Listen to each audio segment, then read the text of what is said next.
Hello, everybody. Welcome to a new episode of the Dissenter. I'm your host, Ricardo Lopes, and today I'm joined by Dr. Ian Gilligan. He is Honorary Associate Professor in the Department of Archaeology of the University of Sydney.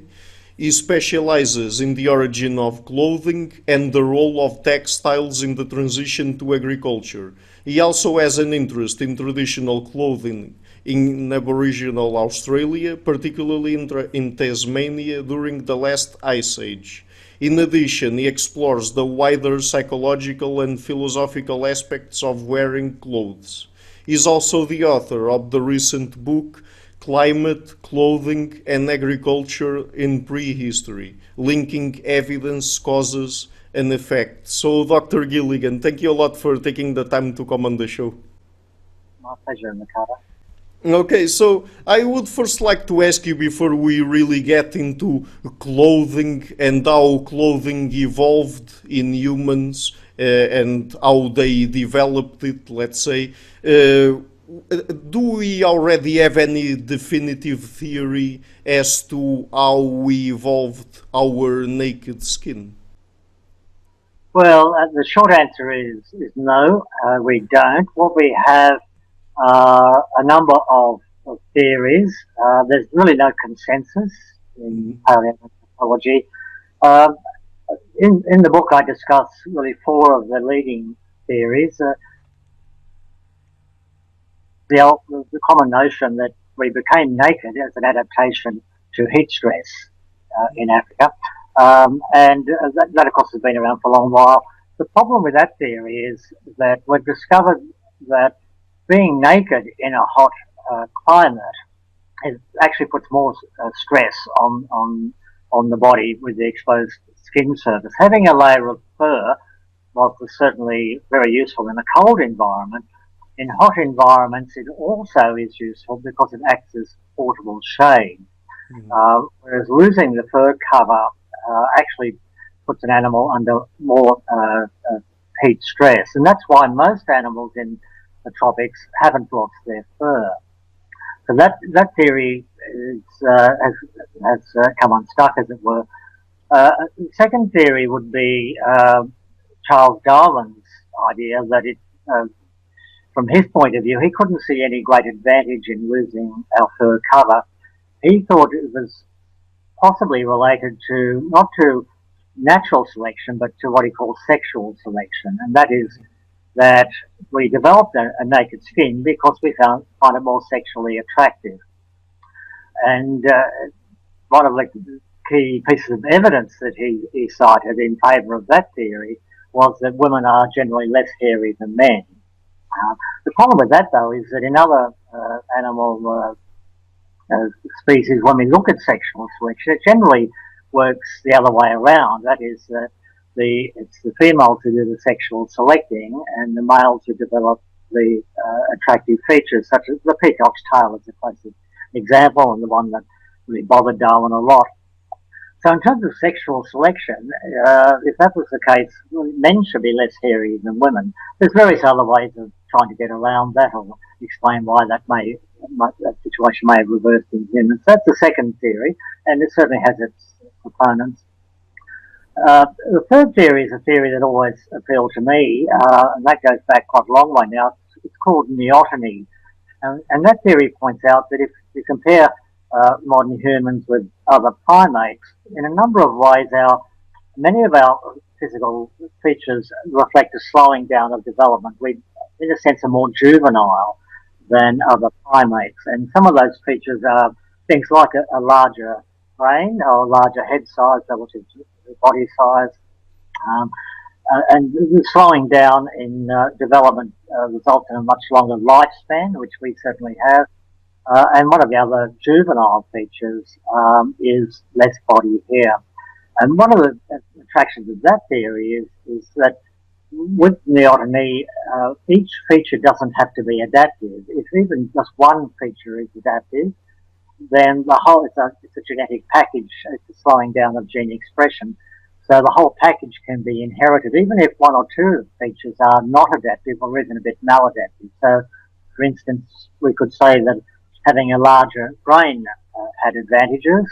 So that's why neoteny was favoured among our ancestors. And along with that, we developed a longer lifespan, a slowing down of our development and loss of body hair. I find that quite a good theory, but it turns out that neoteny isn't so good at explaining all of our different features between us and other primates. But it's certainly there as one of the theories, and I think to some extent neoteny does apply in humans, and that may account for the reduction in body hair. My favourite theory really is a new theory, well, relatively new, developed by Peter Wheeler from the Liverpool John Moore University in England. He published a series of papers in the 1980s where he looked at what happens if you compare a bipedal animal, an animal walking on two legs, to four legs, and he did actually use real mannequins and measured the heat load on the body with cover and without cover. And what he proposed is that for a bipedal animal, mm-hmm. in the tropics, having hair is useful on the head because it acts as portable shade, but if there's a loss of body fur on the torso and on the limbs, because those surfaces are not exposed to the heat stress of the overhead sun, there's actually a thermal advantage in losing body hair on the rest of the skin surface, but retaining hair cover on the head.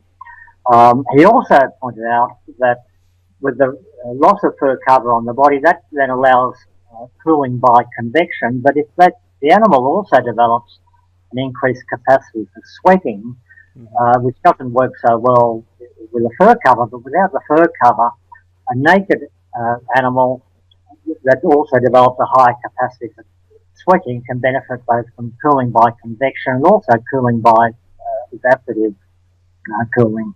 So that theory, I think, is interesting because it suggests that there's a particular adaptive niche for bipedal hominin to retain fur cover or hair cover on the head, but to lose fur cover on the rest of the body and develop a greater capacity for sweating. So that's the fourth theory. It has its problems, but it's I think probably the best of a bad bunch, as it were. Mm-hmm. Okay, and with the evidence that we have nowadays, is it really possible already for us to say something about what might have been the point in our evolutionary history where we as humans started wearing clothes? Yes, I think there's really two kinds of clothing. I distinguish between simple clothing, which is just loosely draped garment, and complex clothing, which is fitted or tailored, if you want to use that word. With simple clothing, when we look at the evidence, it's likely that simple clothing was developed multiple times by a number of hominin species, probably going back to the next part of 1 million years. This kind of clothing would have been developed when needed, but also discarded when no longer required. And we can talk later about the various archaeological correlates of clothing, but generally it does look as though simple clothing was invented, if you want to use that word, a number of times, probably many times throughout hominin prehistory. Going back, I suspect around 1 million years or perhaps even longer. If you look, say, at Peking man, Homo erectus, in northern China, for example, around 800,000 years ago, we do find evidence not only for the use of fire, but also scraper tools that could have been used to prepare hides for clothing. So I think that kind of clothing, simple clothing, was developed multiple times by a number of hominin species. If you look at complex clothing, that is fitted clothing on the other hand, the evidence suggests that was only developed during the last ice age from 120,000 years ago. And when we look at the various archaeological signatures for complex clothing, we find them really coming together for the first time during a very cold phase around 75,000 years ago in the coldest part of Africa, in southern Africa. So, to cut a long story short, it's simple. I think there's two origins of clothing. There's the origin of simple clothing, or origins plural, which was invented and then discarded multiple times throughout hominin prehistory, and complex clothing, which I think was only developed during the last ice age, and essentially developed only by Homo sapiens, although there's some evidence that Neanderthals towards the end may have started to develop complex clothing. Mm-hmm. And from archaeology, what are the sorts of tools or artifacts that you look for that provide evidence for a particular hominid species or a particular group of people using them to produce clothes? There's a number of strategies we can use. We can talk about the archaeological evidence in terms of artifacts in a moment, but the other way of looking at evidence of clothing, the presence of clothing in prehistory, because we don't have any actual remains of clothing from the Ice Age. The oldest surviving remains of clothing are about 9,000 to 9,500 years ago at the beginning of the present interglacial. But what we can do is we can also use the disciplines of paleoclimatology and what we know about thermal physiology in humans to look at when hominins were present in certain environments where we know that the conditions were such that clothing would have been required. Then if hominins are present, for example, in northern middle latitude, say in the vicinity of Moscow, for instance, during an ice age, if we have evidence that hominins were there at the time, we can say they couldn't have been there unless they had the protection of portable insulation. So we can use those lines of evidence to infer the presence of clothing or the likelihood of clothing. But the other lines of evidence are the actual artifacts that people would have needed to manufacture clothing. The basic tool is a hide scraper, a stone scraping tool. And I mentioned before that we have evidence for multiple origins of simple clothing over the last million years, and we do see the development of hide scraper technology and toolkits really with a focus on stone scraper tools appearing and then going away and then reappearing during colder climate phases over the last million years. So these the hide scraper tools are a basic tool that's required to prepare animal skins for clothing. When it comes to complex clothing, we also need scraper tools, but in addition, because fitted clothing, the hides have to be cut into fairly regular shapes like rectangles, so they can be sewn together to make the cylinders to cover the arms and the legs, for instance. It's also useful to have a dedicated hide cutting tool, and these tools are called blades. Blades are used for many purposes, same with scraper tools. But what we do see is that during the last ice age, a focus in the cooler parts of Africa to develop these hide cutting blade tools. The other tool that's required for complex clothing and could also be used for simple clothing is a hide piercing tool, such as a awl or a needle. Mm-hmm. And in fact, we find the earliest bone awls that were used to pierce holes in animal skins during the last ice age. And in fact, in southern Africa, around that very cold period between 75 and 60,000 years ago, we find those three kinds of tool technologies coming together in southern Africa. We find the hide scrapers, which have been there for off and on for a million years or so, but we find these hide cutting tools, the blade tools appearing, and also bone awl that we know we use to pierce hide. So they're the additional technologies, the blades and the oils that are needed to manufacture complex clothing. And that comes together only during the last ice age. Mm-hmm. Okay, so earlier you referred to the fact that during our evolutionary history we had several points where we sort of invented clothing and then later we abandoned it. So, what are the environmental pressures that really favor the development of clothing? And are there climates where people really do well without any clothes? Yeah, to answer the second question first, particularly in hot, dry climates, it's better for humans to have no clothing.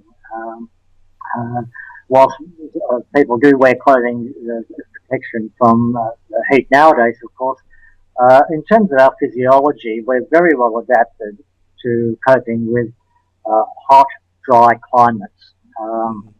And that's also where our capacity for sweating, I think, evolved. So the other aspect is skin colour. Having a darker skin is adaptive to sun exposure in those tropical environments. So in those environments, we do quite well without clothing. In cold environments, and particularly where wind chill becomes a factor, then we do need to have portable insulation to survive, even with the use of fire for warmth and even the use of shelter, whether it be caves or construction of artificial shelters. In cold environments, people have to go outside at some time. Carrying fire around and the fire stick is really ineffective, particularly in windy conditions. Hominins need portable thermal insulation in cold environments, and that's where we need to have developed clothing. Mm-hmm. Okay, and are modern hunter-gatherer groups good sources of evidence as to what might happen during evolution when it comes to the development of clothing? The short answer to that question is well, yes and no, but mainly no. We've got to be very careful in supposing that recent hunter-gatherers are somehow representative of past hominin adaptations. All societies change over time, and it's really no more valid to say that a recent hunter-gatherer community is analogous to what would have happened during the last ice age than to say that what humans are doing now on Manhattan Island is a good analogy for what was happening during the ice age.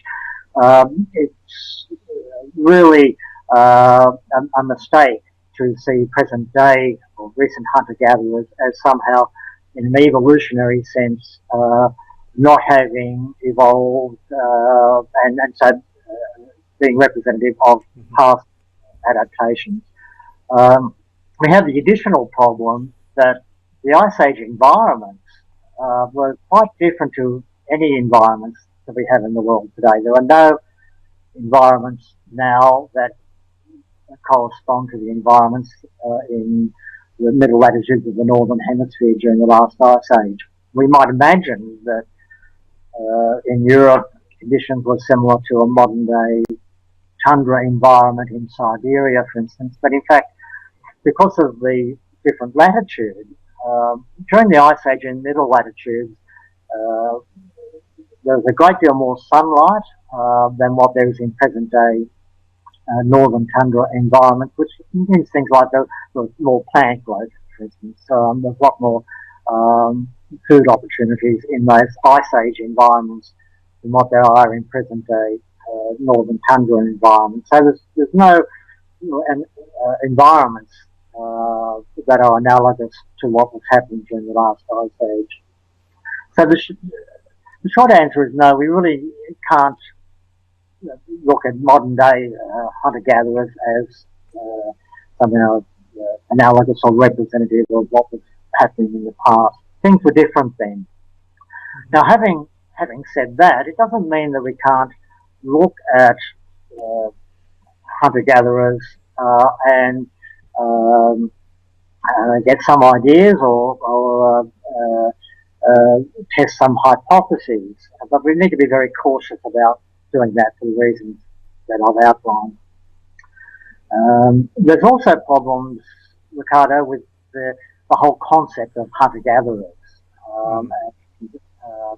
One of the issues that I have and other people have is that when you think about it, to define people's lifestyle in terms of hunting and gathering is defining their lifestyle purely on the basis of their food economy. And it's like saying that our lifestyle is essentially agricultural. You and I are farmers, and saying that defines us, and we wouldn't be too happy about that. So this whole concept of the hunter-gatherer reflects really a food preoccupation in anthropology that's come under a lot of criticism lately, I think, for good reason. So I think we need to be careful too about using the term hunter-gatherers. We're stuck with it, but we need to be aware that it's quite unrealistic to define the community's lifestyle purely on the basis of the food economy. And in terms of clothing, for instance, and I think the development of clothing has been quite important, and the lack of routine clothing in some hunter-gatherer communities is very important. But if we define them as hunter-gatherers, then we're saying in the sense that the presence of clothing or the absence of clothing is not so relevant. It's the food economy that's most important. So I have problems with that. And so for all those reasons, I think we need to be very careful. Having said that, though, there's still some lessons that we can learn from the ethnographic evidence about clothing. And one of the key pieces of evidence is that in some hunter-gatherer societies, people did not wear clothing routinely. And this is creates a problem in terms of theorising about the origin of clothing. Aside from the thermal motive, which I emphasise, other people suggested that the origin of clothing may relate, for instance, to an innate sense of modesty, a need to cover the body out of a sense of shame. And that theory comes unstuck when we look at those ethnographic examples of hunter-gatherers who are able to manage without any clothing. So that's an example of where, without saying that recent hunter-gatherers are representative of the past, we can still use the evidence from hunter-gatherer societies to test, if you like, hypotheses about the origin of clothing. We could also look at the third theory for the origins of clothing is that people develop clothing for decoration because we like to dress outfits. I thought that's probably the main reason why we wear clothes nowadays. But once again, when we look at some hunter-gatherer communities, we find that they did not need clothing to get dressed. In fact, they were able to get dressed very elaborately by decorating the naked body with body painting and so on. So again, we can say that in terms of theorising about why humans first invented clothing, it wasn't necessarily because we like to decorate ourselves or get dressed, and it wasn't necessarily because we had some innate sense of shame about being naked. I suspect both were two motives, modesty and dress, developed once humans had already developed particularly complex clothing when the body was routinely covered by clothing. I think again it inherited those other functions. Okay, and that's interesting because before we had clothing, we decorated our skin, right? So we didn't really need clothing to exhibit some sort of decoration. We would, for example, paint our bodies in certain ways and things like that, correct? That's right.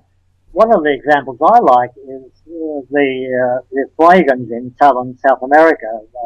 Charles Darwin on his voyage on the Beagle and across the Fuegians in the 1930s, and he was uh, absolutely shocked by the fact that even in that extremely cold, windy environment, that latitude 50 degrees south, that the inhabitants there were quite happy to get around without clothing, which means they did have clothing, but they only used it when they really needed it. And they're probably better adapted biologically to cold, having been there for so long.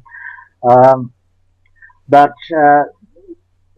what we see with the Fuegians is that they very much like to get dressed up, particularly for ceremonies. But in order to get dressed, to paint their bodies, they would actually, if they were wearing clothes, they would have to take off their clothes in order to get dressed. I think that's a good example of how clothing and dressing are really two different things. I'd like to show one of my favourite books. Yeah, it was a beautiful book. I don't know if you can see it. They were published 2015 by Tenton and Hudson. It's on the Fuegians. Can you see that? Could you move it a little bit to your left, please? Just to, yes, yes, like that. Thank you. So he was a well-dressed gentleman, but without clothes. But these same people also did have clothes, and here we can see this is a lady wearing what is skin of a guanaco, the ancestor of the. Right. So they did use these clothes at times to keep warm, but in order to get dressed for ceremonies, they would take their clothes off and paint their body quite elaborately. Right. That illustrates the point that getting dressed is something that goes back to the very beginning. Humans have always wanted to dress themselves. Clothing actually is an impediment to getting dressed in a hunter-gatherer context. And it's much more difficult to decorate clothing to have the same effect of body painting. What happened, I think, with complex clothing during the last ice age is that because humans, particularly in northern middle latitudes, were needing to wear complex clothing continuously on a day-to-day basis, the need to get dressed to decorate the body got transferred onto clothing. So that's when I think people began to use clothing as dress. And then, of course, after the last ice age, by that time, after tens of thousands of years of using clothing, not only as protection from cold, but also as dress, that people then wanted to keep on using clothes as dress. So there's that change in function of clothing, which is not unique to clothing. It happens with many technologies that often new functions are acquired, which then can become more important down the track. Okay, so you've already referred to simple and complex clothing and perhaps some of the differences between them.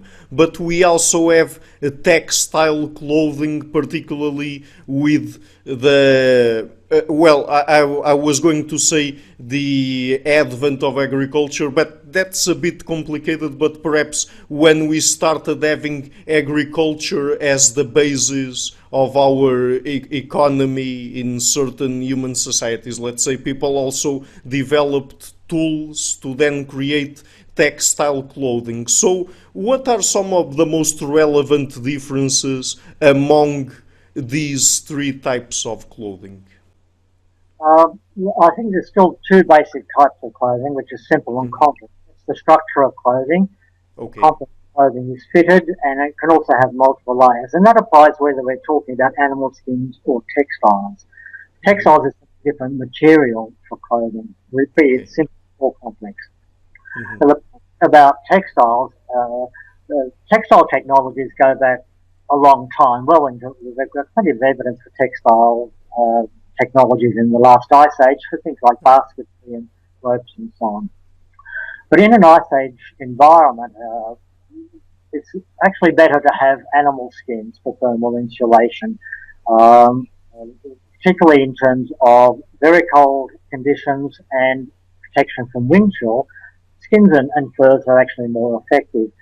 Textile clothing, in fact, has a disadvantage in that environment because it has a porous structure, which means the wind can penetrate more easily with textile clothing.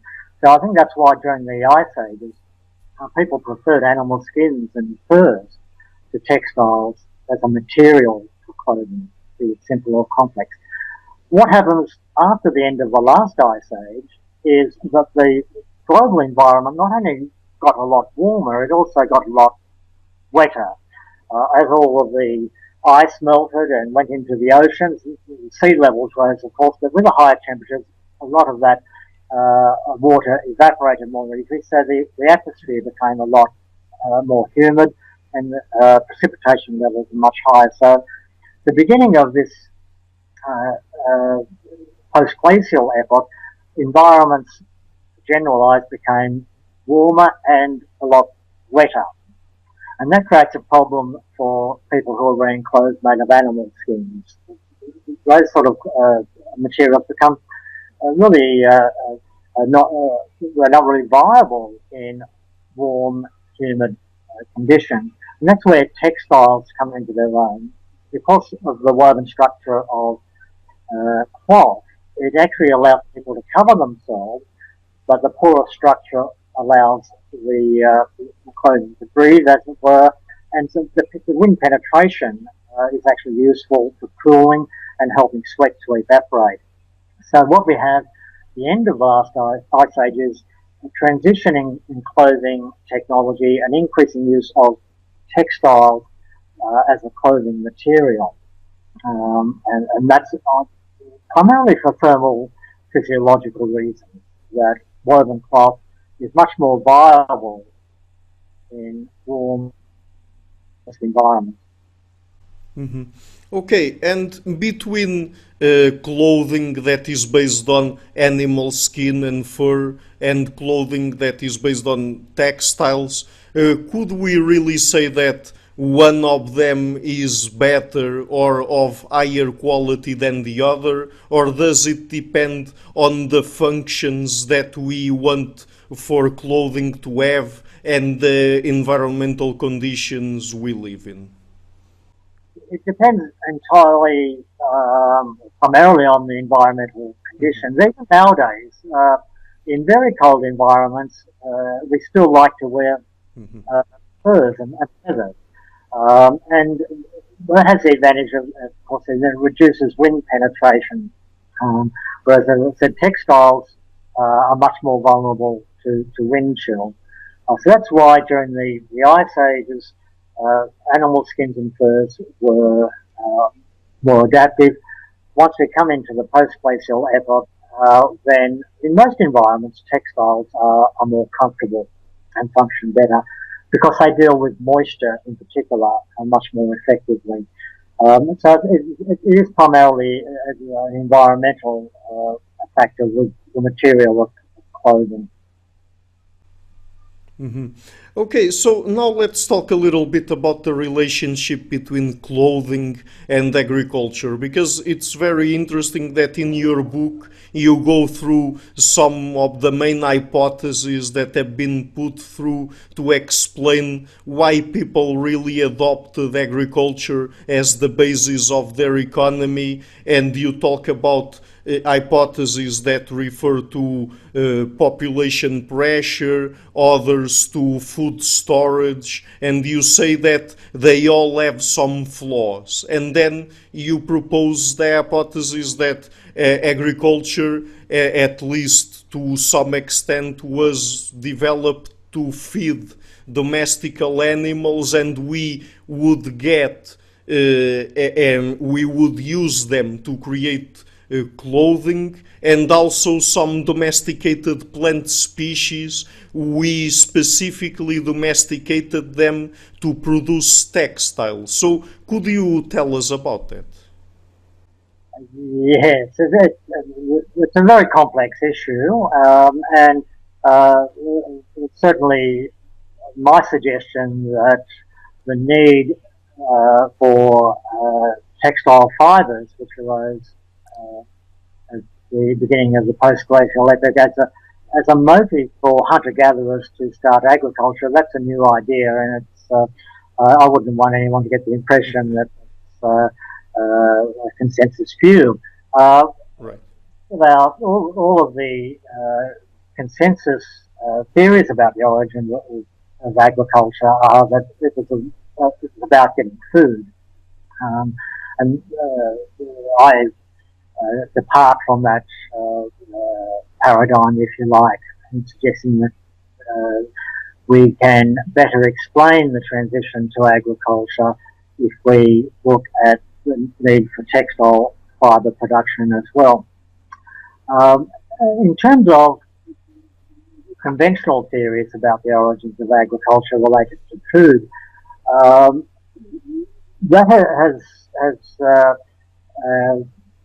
really come unstuck in recent decades. What we now realise is that for hunter-gatherers to begin agriculture creates a lot of problems. It involves a great deal more work. It involves a reduction in the range of species that are exploited for food, often results in a poorer diet and even a poorer health quality. If we look at what hunter-gatherers think about agriculture, as it were, we find that their traditional lifestyle was actually quite easy. We tend to think of hunting and gathering as being a harsh existence, but in fact, the evidence is that in terms of getting food, hunting and gathering is a relatively easy lifestyle. It's also quite secure in that it's very flexible. There's a wide range of food resources that are available to hunter-gatherers, and they have a much better knowledge of environmental resources than we do. So from their point of view, why abandon agriculture, hunting and gathering, and go to all the extra effort of planting crops or domesticating animals for food returns that are delayed as well? So there's big problems with looking at the transition to agriculture from a hunter-gatherer perspective. There's many other problems as well, and we can talk about those. But in essence, the idea that agriculture is a good idea and that it's a better way of producing food than hunting and gathering is not as good an assumption as it used to be. Mm-hmm. And isn't it also the case that we tend to have this erroneous view of agriculture having been invented some 10 to 12,000 years ago, and as if before that hunter-gatherer societies and other types of societies didn't really have any kind of agricultural practices at all? Because I mean, there's evidence that they did. It's just that they didn't make it the central thing, let's say, in their economy, in their food economy, right? Yes, that's right, Ricardo. We used to have this sort of dichotomy between hunting and gathering and agriculture. You now look at it as more of a continuum in some ways. Hunter-gatherers still engage in management of resources and probably engaged in agricultural activities to some extent, on many occasions going back further into the past. But what didn't happen was that hunter-gatherers did not get trapped into agriculture, as it were. And for some reason or reasons, at the beginning of this post-glacial epoch, around 12,000 years ago, some societies began to intensify agricultural practices and, in a sense, get trapped into agriculture. Once agriculture gets started, it impacts on the viability of foraging, and for a number of reasons, societies can get trapped into becoming dependent on agriculture despite its drawbacks and despite the fact that as a way of getting food, it involves a great deal more work. And it's also in many ways less secure than hunting and gathering. You're putting all your eggs in one basket, and even the idea of food storage is an advantage. Food storage has its problems in terms of rot and vermin and so on. It's not quite as secure as it sounds. Once again, when we compare it to successful hunter-gatherers, it's hard to see why people would make this transition to becoming dependent on agriculture for their food supply. Mm-hmm. And in agricultural societies, would there be any way for people to compensate for example, food losses by hunting a little bit more or not? One of the interesting things we've discovered in recent decades is that even in societies that did become trapped, as it were, into agriculture, for example, northern China with rice cultivation, and in Southwest Asia and the Middle East with the cereal crops, and in the Americas with maize or corn. What we do find is that even thousands of years after these societies began agriculture in a big way, they were still using hunting and gathering by often the bulk of their dietary requirements for often 3 or 4 or 5,000 years after they made the transition to agriculture. And that really doesn't make a great deal of sense. If people are going to all the bother of agriculture to produce food, why are they still hunting and gathering as well? That's one of the problems that's emerged in recent decades. That's one of the reasons why I think we need to look beyond food and look at other things that may have been happening, and other reasons why hunter-gatherers may have made the initial transition to agriculture. Mm-hmm. Okay, so we've already talked a little bit about some of the problems that people get when they really adopt agriculture as and put it at the center of their food economy, like, for example, health problems and the fact that with time they get trapped into agriculture, and also perhaps the fact that they have to work longer hours to really produce food. But are there any other problems that you would like to refer? I don't know if you want to refer, for example, to changes in social structure or things like that. Yes, there's really two other new things that start to happen in some human societies, probably towards the end of the last ice age, and certainly by the beginning of the post-glacial epoch. One of those new things is sedentism, and I discuss that in the book. And sedentism plays its own role in the origins of agriculture in some respects.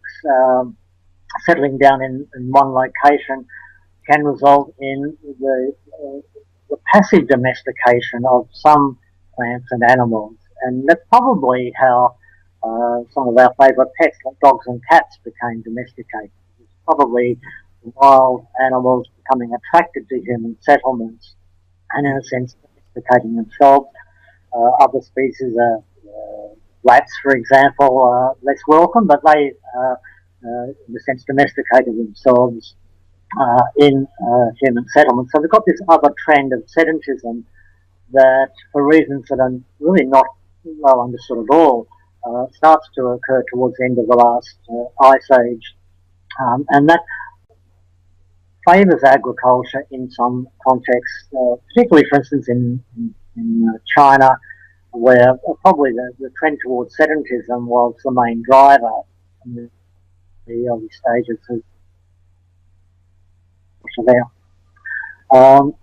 One of the other things that happens is that societies become more complex. The egalitarian social structures of hunter-gatherer societies begin to break down for reasons, once again, that are not well understood, and we get hierarchical forms of social organisation emerging. And in those societies, one can see that there's perhaps a greater social need for a food surplus. And this is a theory that's been developed by Professor Brian Hayden at Simon Fraser University in Canada. His theory of the origins of agriculture is what he calls the feasting hypothesis. He says it's not about producing food for everyday human consumption. It's because societies are becoming more complex, and agriculture can be used to produce a food surplus, and that surplus is actually used not for everyday food, but to accumulate wealth for feasting and so on. And it's not just food. He also talks about other so-called luxury products, such as textiles, that can be produced through agriculture, but only become valuable in the context of more complex societies. But the problem there is that as a cause of the transition to agriculture, we don't have much evidence that societies were becoming more complex prior to the origins of agriculture. It tends to have happened a little bit down the track. But it's certainly one of the factors that we need to take into account. The other one you already mentioned is population growth, and we do know that human populations in these agricultural communities began to increase quite dramatically and even exponentially, and for reasons that are not well understood. That used to be one of the theories for the origins of agriculture, because the human population was growing out of control, then there was a need to produce a food surplus. But once again, as happened with social complexity, the evidence we have for that takeoff in the human population really it doesn't start to happen until after there's a transition to agriculture. So it's hard to see how that can be a good reason for hunter-gatherers to start with agriculture in the first place. But it becomes very much a factor probably around in major agricultural centres by around 5,000 years ago, where the population is beginning to increase dramatically, and that's where food production becomes more important. So it is a factor, but once again, it's hard to see that as a good reason for the initial transition to agriculture, going back towards the beginning of the post-glacial era, around 12,000 years ago. Mm-hmm.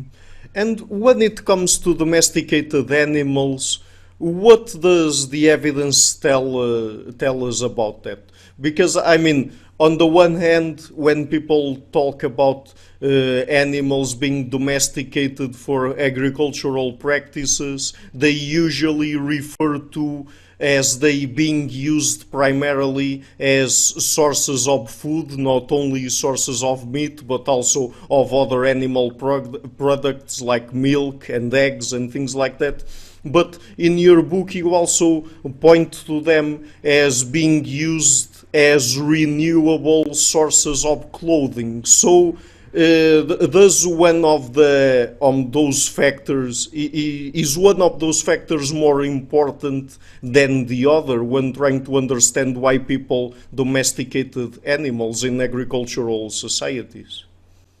Yes, that's a very good question, Ricardo. I think it's useful to go back to basics and look at if meat is the main resource in question, from a hunter-gatherer point of view, the animal has to be killed. That's the only way you can meat, for example. Right. So domesticating animals like cattle for meat doesn't make a great deal of sense, given that all you have to do is go out and hunt and kill the wild animal.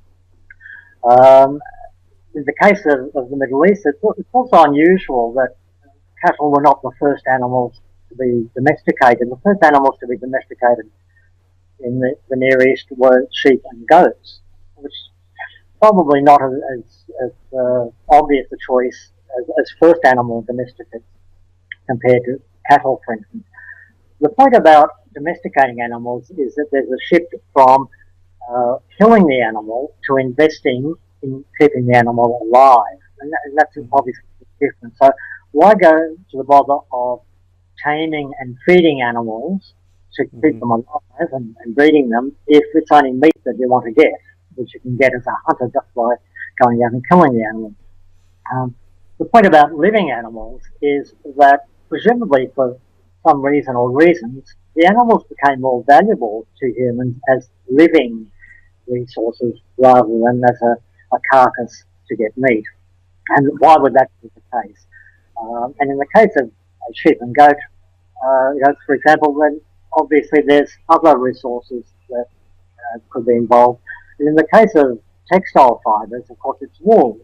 An interesting point about wool is that it's a renewable resource that can be extracted from the animals for as long as they are kept alive, unlike meat, which can only be obtained by killing the animals. So if we look at wool as wool production, in the case of sheep and goats, then it provides us with a reason for people to invest in keeping the animals alive, because they then get a renewable resource in the form of wool of keeping the animals alive. And the same applies, for example, with the main domesticated animals in South America, the llamas and alpacas, where it's pretty obvious that they were being domesticated for wool rather than. Now, coming back to domesticating animals, this raises the question or the point that you raised earlier, which is how do we feed these animals, and to what extent were some of the early crops grown not to feed humans but to feed animals? In the case of the Middle East, for example, the major crops are the classic cereal crops, wheat, barley and rye, which are grasses.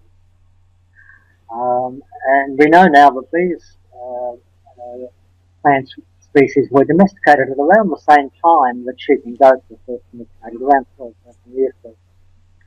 And the point I make is that domesticating and cultivating grasses is not really a very obvious thing for humans to do. We're not naturally grass eaters. And if we look at hunter-gatherers, we are using them as analogies, but nonetheless, the cereal grasses, seed production wasn't a major food resource for hunter-gatherers. It was regarded as a fairly unpalatable third or fourth option compared to other food options. And yet we know that people not only domesticated sheep and goats around 12,000 years ago, but they began to cultivate and domesticate these cereal crops. And the point I make, of course, is that these cereal grasses, wheat, barley and rye, are the main food crops to feed these animals. We also have legumes, peas and lentils that are domesticated early on in the Middle East as well, and that forms part of the natural diet for these domesticated animals. So the reason for domesticating cereal crops in the first place isn't necessarily to produce seeds to make grind into bread, which is a roundabout way of getting food. But if we're going to domesticate these animals, we have to tame them and we have to be able to feed them. And I think that factor needs to be taken into account as well.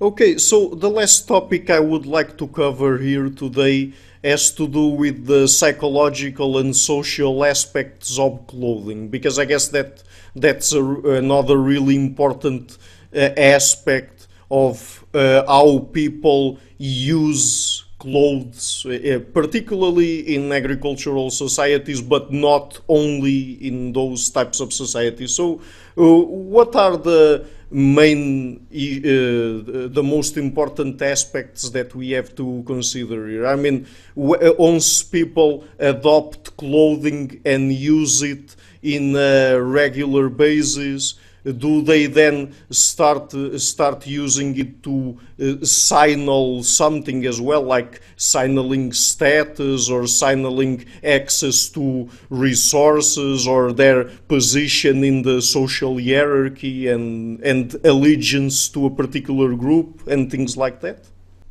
Yes, very, very much so. And I think this is the important transition that occurs with clothing. And it probably began during the last ice age.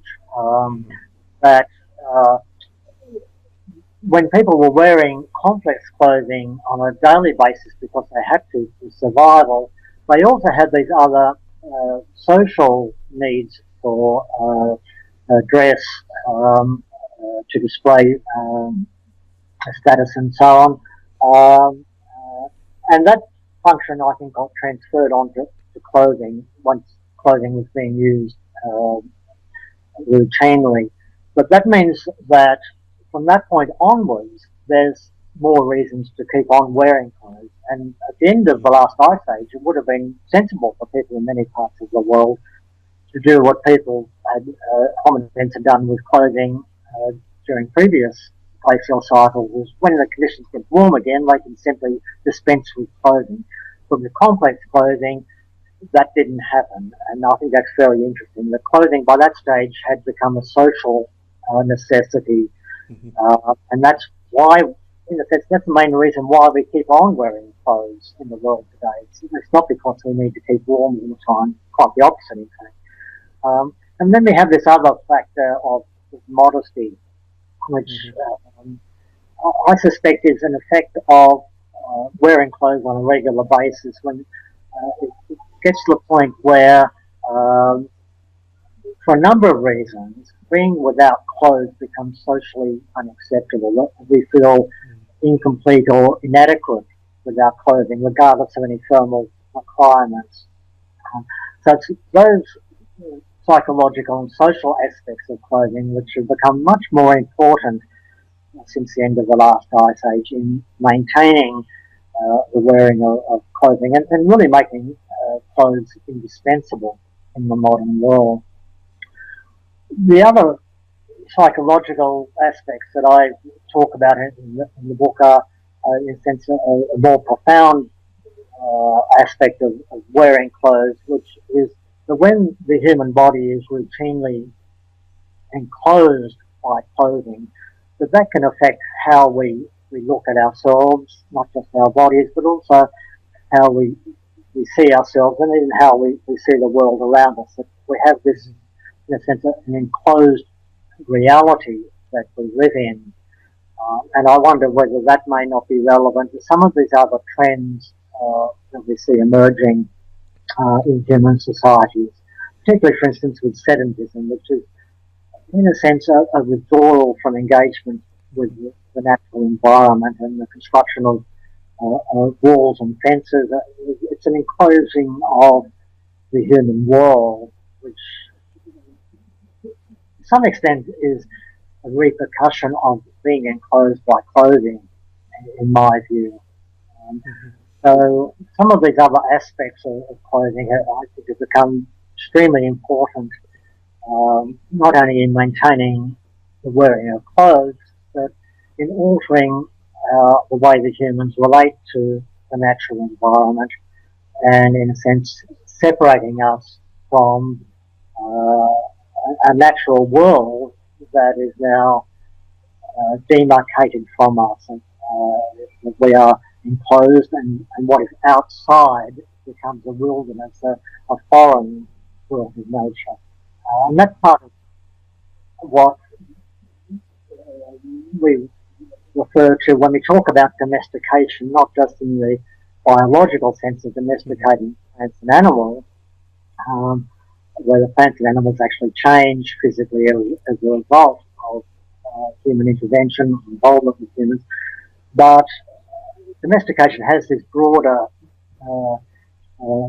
meaning of living in a world that is domesticated, that is based on a home, and it also implies that there's a demarcation between what is domesticated on the inside and what is undomesticated or untamed, or the wilderness, the outside environment. And I think that demarcation between humans and the natural world really only, Professor Ian Hodder at Stanford University has done a lot of work on this, is the origins of human domestication, as it were. And if you look at archaeological signs of that, not just in terms of enclosures and building houses and the first towns 10,000 years ago, but also signs that there's a demarcation between what is human and what is untamed and what is outside the human world. It's part of that separation of humans from the rest of nature, that domestication process. So I see that as being very relevant, and in some respects it may be related to the enclosing of the human body. Yes, but even if there are some aspects of clothing that really might have changed some aspects of our cognition or our worldview more generally, isn't it also the case that there are other aspects, particularly ones related to decoration and social signaling, that simply were sort of transferred from the surface of the skin to clothes when they started being used on a regular basis? I'm not quite sure what you mean there. Well, perhaps what I mean is that before humans started using clothes on a daily basis and before humans developed agricultural societies, that in human societies people already used, for example, body painting to signal some aspects to their society, or even to distinguish them in some way or another and to decorate themselves in some way. So perhaps what I was trying to say is that some of those more ancient psychological aspects of body decoration were simply transferred to clothes when we started using them on a daily basis. Yeah, absolutely, yes. I think that's very much the case. That we assume that we need clothes in order to fulfill those social functions. But in traditional hunter-gatherer societies where clothing is not worn routinely, then those functions can be very adequately served by adorning the unclad body. And actually, when you look at it, it's actually much easier to decorate the body elaborately, say with body painting. You have to really invest in some very expensive clothes to achieve anything like the same effects that are achieved very easily with body painting. And we take it for granted, of course, particularly with modern textile clothing, that we can walk into a shop and we can choose clothes with different colours and different patterns and so on. But that's a very recent innovation. In terms of social display and decoration, body painting is much easier and much more effective, and results in much a more elaborate appearance, or alteration of appearance. So yes, we've got this other factor though, which we've mentioned, which is the development of social complexity, of more hierarchical social structures, and ultimately the state as foundation of what we call civilized society, state organisation. which has only developed over the last 5,000 years in some parts of the world. In these more complex societies, then there's a greater need for more elaborate alteration of appearance to fulfill those more complex social functions.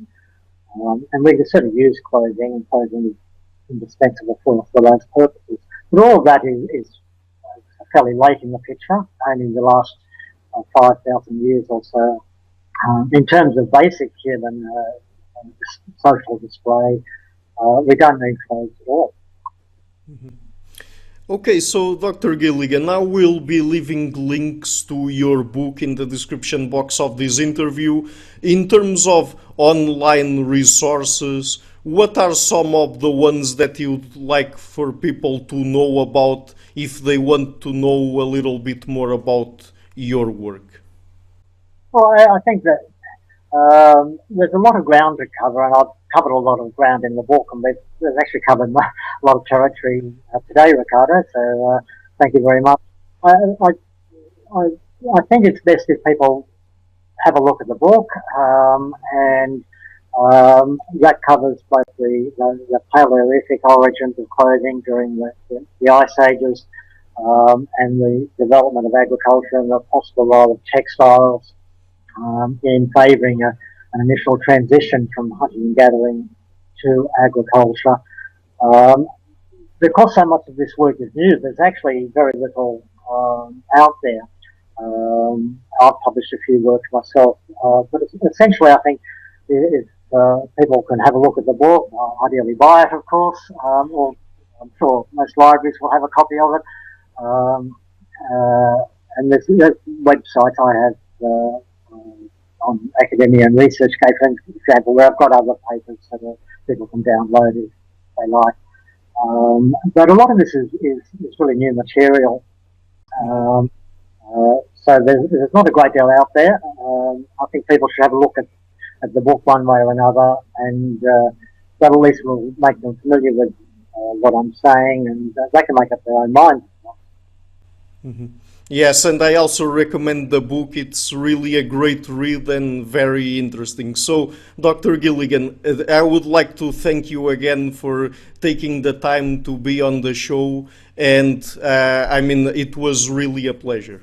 So, thank you, Ricardo. It's been a pleasure, and thank you for keeping the interview on track. And I think we've covered a lot of. There's other issues that we haven't mentioned that are covered in the book. Particularly, for example, the possible role of clothing in the extinction of Neanderthals, and with population growth. I talk about some of the